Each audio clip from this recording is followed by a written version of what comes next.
না আপনার গপটা এরকম হয়েছে এক বেড়ি বিলে গপ করছেন যে আমার দাদার বাড়িতে একটা গোয়াল ঘর আছে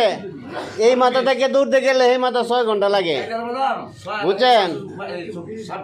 মানে আপনি যে গপটা করছেন 2 লাখ টাকার গরু 2,20,000 টাকার গরু সেটা 70,000 টাকা বেচ চাইছেন এটা একটা আশাটা গপ করছেন না এইটা গপ মানায় মানুষের 6,000-এর বাসুর 26,000 বেচতে পারে এটা হইলেও কত হইতে পারে 6,000 টাকা এখানে গাতে পাইছেন কিনে আনছেন হ্যাঁ হ্যাঁ এটা ছাগল 20,000 বেচা যায় এর লাগি 2,20,000 টাকার গরু কি হতে বেচা যায় সেটা 70,000 টাকা বেচা যায় এটা 50টা গরু বেচলে কি বাদে 50টা গরু থেকে লাভ করছেন এর লাগি 2,20,000 টাকা কিনে সিধা 70,000 টাকা গরু বেচাইবেন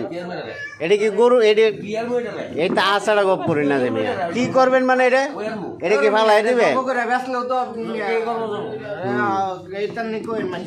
এইটা গপ করুন নাকি এইটা গপ বাদ দেবেন মুরব্বী হয়েছেন যুক্তিসঙ্গত গপ করুন যেটি মানুষে পছন্দ করে